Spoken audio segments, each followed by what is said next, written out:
Our IELTS results are out. Did I get CLB 10? And for me, CLB 9. Is it even possible to achieve this score without spending thousands of rupees on coaching? Can you do it in a single attempt? Stay tuned till the end to find out.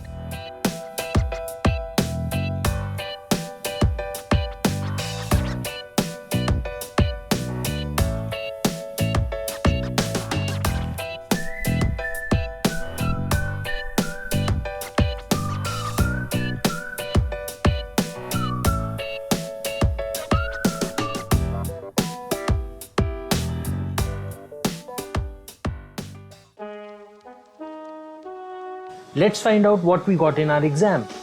For Sonali, she required 8777. So let's see what she got.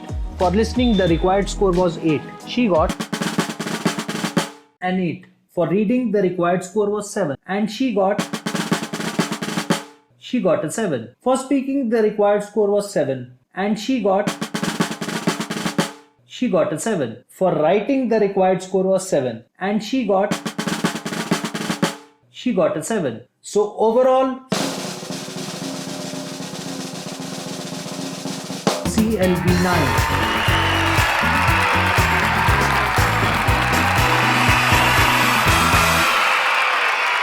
Getting a good score in IELTS is the most essential step in your Canadian PR journey. All other factors are fixed, like age, experience, and education. This is the only step in which you can score high and outperform other profiles in Express Entry. I have seen many of my friends and relatives struggle with IELTS. You can also find many videos on YouTube talking about people giving numerous attempts to finally succeed in this exam. People give multiple attempts and ultimately burn cash worth thousands. Each go at this test costs 14,000 rupees as well as lot of efforts, and everyone would want to get their desired score in their first attempt. For immigration to Canada, you would want a CLB 10, that is listening 8.5, reading 8 and 7.5 in both writing as well as speaking. If you are applying solo or for the primary applicant in a couple's profile like me. The best score for the dependent or secondary applicant in a couple's profile like me is CLB 9, that is 8777, the golden score. You should get 8 in listening and 7 in all other sections. If you want to study abroad, then your desired score would be the minimum cutoff set by the university. Usually it's 7 bands for each section, but do check out your university website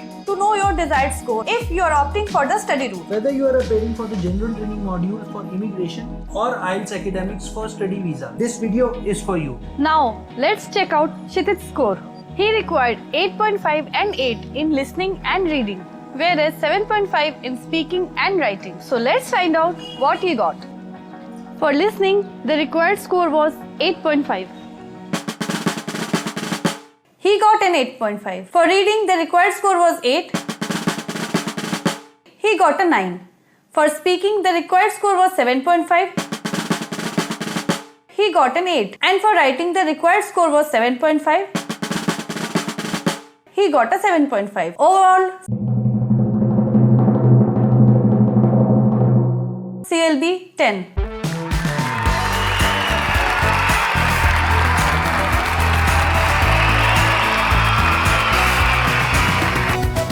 The biggest challenge in anyone's IELTS journey is preparing to pass in a single attempt. We will discuss what we did. But for you, do your own research to find out what works for you. The first thing we feel is compulsory is don't rush. People want to just prepare in 15 days and give it a go. If you are a frequent user of English, then yes, you can give it a shot. For the majority of us, we use our regional language 90% of the time throughout the day, and expecting to get CLB 10 in little preparation is not justified. On top of that, many of us are already working 8 hours a day job. Dedicating more than a couple of hours every day is really tough. For IELTS academics, you may be on a tight schedule since the IELTS report is needed before the start of the term. So plan ahead so that you have at least 30 days for your test. But for immigration, you have all the time in the world. Some things which we did once we committed ourselves to IELTS as long-term techniques were keeping a spelling journal, write down all spelling mistakes you do while preparing for your writing part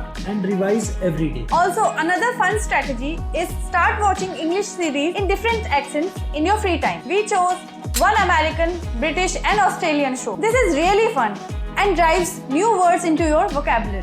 Now, this does not mean you start watching Netflix instead of practicing for your exam. Just cut down your daily TV and leisure time and devote the same to English content. Remember to switch off the subtitles. Try to grasp each word. Rewind and listen again for words you don't understand. Use subtitles in the beginning if you struggle. Finally, try to converse in English all the time. We took our sweet time and booked the test once we were ready. Practice every day, decide on a schedule and stick to it. Consistency is the key. We solved one test every day for 30 days. And that is what is required if you are aiming for a CLB 10.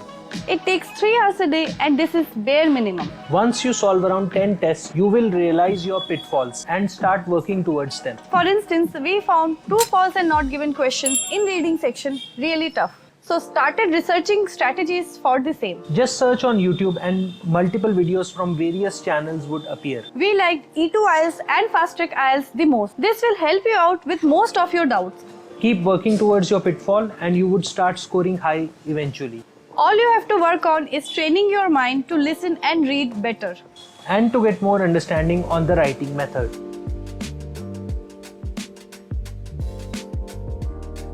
For listening, when I did my practice at home for the first time, I got 7.5. And my mistakes were, I would lose focus and miss on some parts of the recording.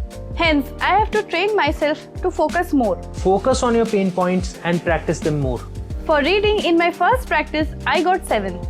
But slowly, as I tried more tests, I realized some parts, especially true, false and not given, were tricky. I practiced the E2 language method for this section. Link given below. For the big paragraphs, my strategy was to read the questions first. In this manner, I had an idea of what I should be searching for in the paragraphs. Few things to note here. All questions are in a line. So if you find the first answer somewhere on the 5th line, for example, then go ahead. Do not go back to read the passage again. The next answer will be after that 5th line. Also, for computer delivered IELTS, you can copy and paste the answer directly into the text box. This way, you can avoid spelling mistakes while typing.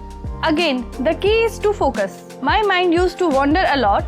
I had to force myself to focus on the exam. Writing section is a big problem for everyone, including me. There's a method of writing the answers, and if you follow it, you should be fine. We evolved our own writing template after researching a lot. Always include different types of sentences: complex, compound, and simple. Focus on punctuation. For letter, the starting is given, so just plug that in, like Dear Sir or Madam. Start the first paragraph with an intro of why you are writing the letter. Then focus on each point in the writing task. There are usually 3 bullet points in the task. Make sure you cover each one in one separate paragraph. Keeping a proper tone is also important. Depending on whether you are writing a formal letter or an informal or a semi-formal letter. Always end it with a conclusion line such as hope to hear from you soon. Also, the end must be according to the type of letter you are writing. Like, write your full name in a formal letter and only your first name in an informal letter. For the essay, always plan your structure: intro, body para 1, body para 2, and conclusion. Do not skip any part. Read the instructions carefully, what is asked, whether advantages, disadvantages, agree, disagree, problem, solution, etc. Stick to what is asked. Never write an additional opinion when it is not required. Spend around 5 minutes planning your essay. For introduction, I stick to 3-line method. Write a general sentence related to the topic. Next, paraphrase the task's first line and end your intro with, in this essay, I will discuss so and so. This is the perfect intro format. For body paragraph 1 and 2, whatever your task is, write a general sentence, expand it, give an example, and link it. Use this method for both the body paragraphs. Focus on the task. Does it say reason or reasons? If it is singular, you can make do with one idea. If it is plural, make sure you have more than one idea for this task. For the conclusion, write a broad statement covering the topic and conclude with your opinion if asked, or just a 3 to 4 line summary of the whole topic. Go back and edit the whole thing. You will find spelling and grammar errors that would need fixing. For the speaking part, understand the format of the exam. Don't use any unnecessary words. Just go with what comes naturally. Try to expand on the answers. Don't go with one-word answers. Give as many examples as you can. Answer to the point. Listen carefully to the questions and answer accordingly. Try to keep calm. We are not IELTS teachers. These points are based on our experience. So please keep that in mind and decide on your own strategies. We also made a detailed video on how we prepared. Also check out what happens inside the IELTS Center and what all questions we got. Just click the I button or watch it after this video. Overall, this project was a success and we did clear IELTS in one go and hit our desired score. This is what worked for us. Ultimately, it's your language proficiency.